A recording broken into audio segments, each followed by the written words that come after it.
Hello, this is the new LEGO Ninjago Movie Fire Mech set, and it has ruined a very fond experience for me.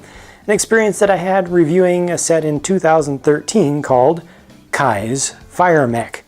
And this has ruined that experience because Kai's Fire Mech in 2013 was this big, about yay tall. And this absolutely crushes that, crushes dreams, just crushes so much.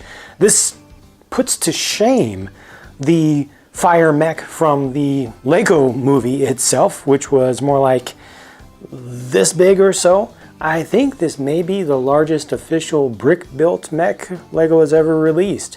It's impressive, and it's able to stand up on its own, and it even has some articulation. Not as much as we would like, though. When I say we right there, I am going out on a limb a little bit and generalizing and speaking on behalf of fans of things like this, humanoid robots, because we tend to like to have knee joints in humanoid robots, and this does not have any such things, especially for as long as these legs are. However, this is very stable for how it's built. It's not going to fall forward on its own, even if I bring these arms out. Look at the articulation you get out of these arms. I mean, still needs a lot more force to get it to fall forward, and even if I bring this arm back, it's not going to fall back on its own. Very, very stable. These arms are done well because they have perfect joints. You've got elbow articulation. I mean, this is able to actually flex beyond 90 degrees. It's able to extend almost to a 180. This is able to just spin around just for kind of the looks. But look, you've also got this axis here, and you've got this. Bring this flag in just a little bit, give it a little extra room, rotating. You know, this is good. This is good range. For those legs, okay, I've already established that there are no knee joints, but can I get this into a walking pose or something that looks kind of like a walking pose? Let's see. I can bring this forward, or I can bring it back.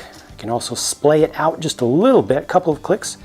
I can bring it in straight like that. Can I bring it in? Yeah, I can actually bring it in farther than that, just a little bit. It's one of those ratcheted joints, a couple of ratcheted joints put together.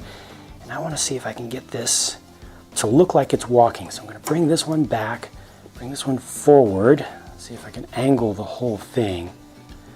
Bring this up. It's a little bit tricky there. The main limitation here for getting a walking pose actually comes from the ankles, because the ankles are on ball joints. They're able to kind of turn from side to side and rotate around to try to maintain a nice stable base. There we go. It's about as good as it gets there. I mean, I've moved one leg forward, but they have to be limited in order to keep this thing stable. They are the main joints that are keeping it from falling down when I lean it forward or back. So like this, I've actually got the toes in the air, and it's the heel on this side that's kind of digging down into the ground.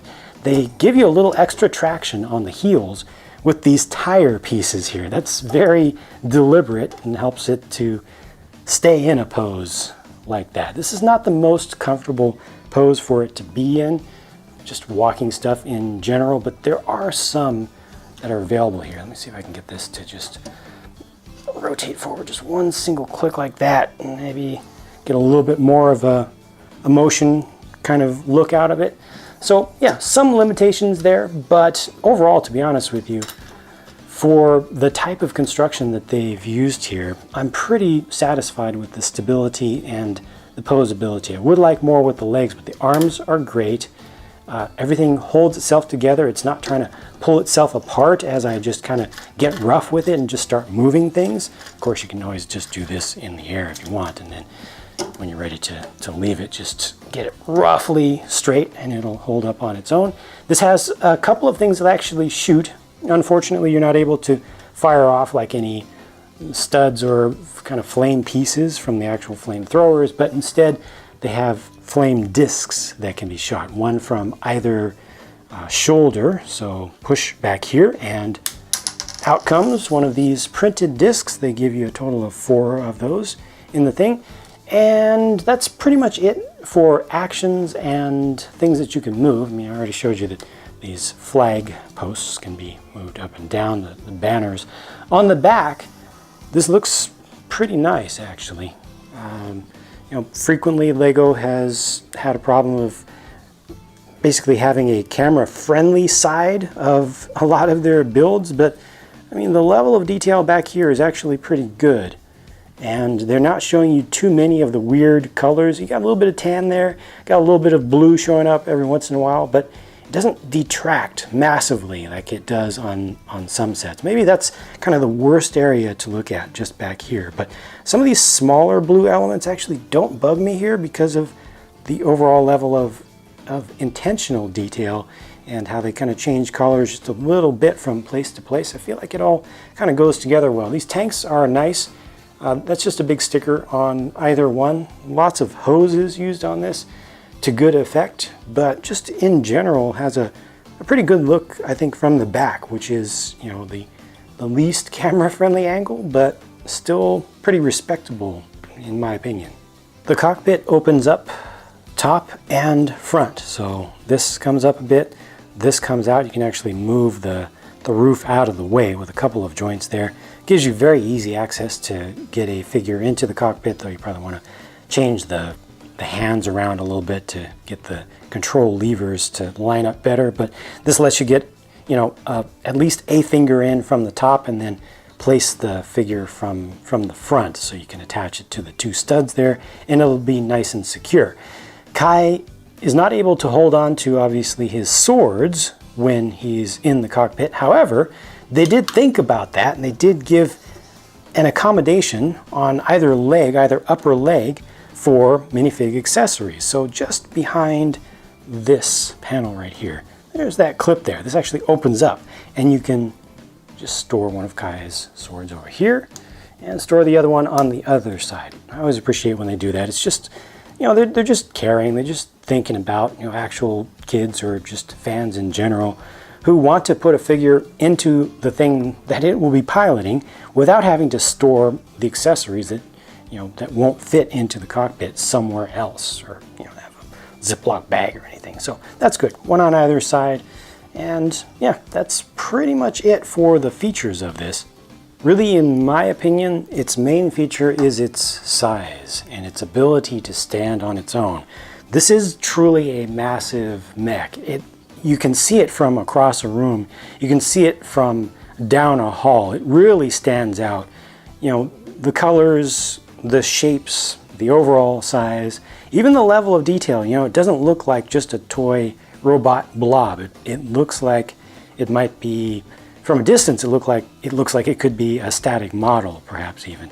You know, you have to get up a little bit closer to start to recognize the LEGO parts, but just in general, I think LEGO has done a very nice job here. In addition to the new movie version of Kai, the set comes with Zane. It has the black colored bow here and a black colored quiver on his back. Those are existing parts, just molded in black here.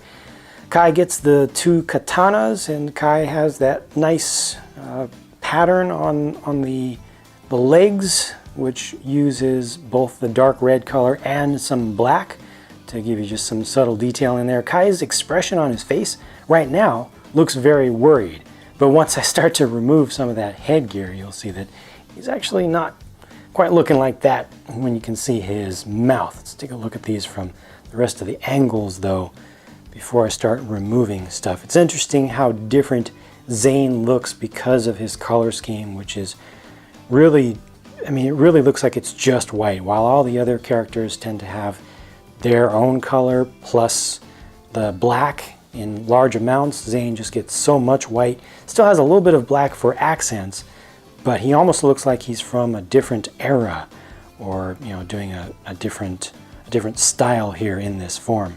Look at the difference for Kai's face once you expose it fully. I mean, Zane, nothing unexpected there, but Kai is actually just kind of showing a nervous smile. Looks like he's showing some false confidence in this case, but he does have the alternate face, and Zane has an alternate as well. I like just how rectangular Zane's eyebrows are in this case. Really just drives home just how synthetic he is. But good prints on the backs of these as well, just not so complex and not quite as detailed as what we see on the front. On the Shark Army side of things, here are Hammer, Head, 2 words, and Jelly. Hammerhead has an interesting thing going on with the headpiece, the specialized head design, actually being integrated in with the armor that you see on the front and those pauldrons. That's all one piece here, but instead of having a single air tank on the back like the rest of them tend to do, he actually uses standard air tanks, but just gotta get him to get past that. They're just recolored into gunmetal gray. I personally haven't seen that color for those parts before. Meanwhile, Jelly, just gotta do the little matrix thing here. Dodge the fish. Jelly has a really nice new print for this piece that's used on either side for the head. Clamps in from the sides. I'm not sure if that's actually 100% together right now. There we go. That's more like it. Yeah. Clamps in from the sides and gives him that jellyfish body kind of look just surrounding him. Nice piece and nice printing on that. Cool colors. Kind of spin this around to get slightly different arrangements. Looks like something that could be reused. The fish here are done in light royal blue, so that's interesting. Got a launcher on the right and the Mjolnir fish hammer over on this side. Here's a better look at those faces with nothing getting in the way. I like the torso print of Jelly. I like that one better than the others. And only one of them gets the alternate face, of course, because you can see all of Jelly's head at all times, so there's nothing to hide. The set also comes with 2 civilians, Lauren on the left and Henry on the right, with some interesting new prints involved there. Henry has a little piece of terrain that either represents a bit of sidewalk that's actually coming up, or that could be a bit of sidewalk that had wet cement and he has gotten stuck in it. I'm not sure which one that's supposed to be, but these each have prints on the backs, although the one for Lauren is really, really, really simple. Could have used just a couple extra little lines for creases or something, but you do get alternate faces for each of these. That's a good thing, of course, just to give you some different options. But Henry, no matter what, is just distressed. I mean, poor guy, he's never happy. He just doesn't have an option to be happy. He's just always under attack in some way. I'm most impressed that they were able to keep the price to part ratio for this set so low. There are some small 1x1 size pieces in this and some Technic connectors and such, but they don't dominate the build at all. Most of the stuff is medium actually to slightly large in size. So as a result, I feel like you actually get a fantastic value relative to other sets that we've gotten in recent memory. The lack of working knees is definitely a little bit of a letdown given how much work they put into articulating everything else, and it's definitely the biggest limiting factor on this entire build for what you can do with it. But I'm really happy with this thing, and I think the designer should be proud. It's just 2 knees and a little bit away from a perfect score. That's it for my look at this set though. Thank you very much for watching. I hope you've enjoyed this, and I hope to have a chance to talk to you again very soon because my next video is on the way.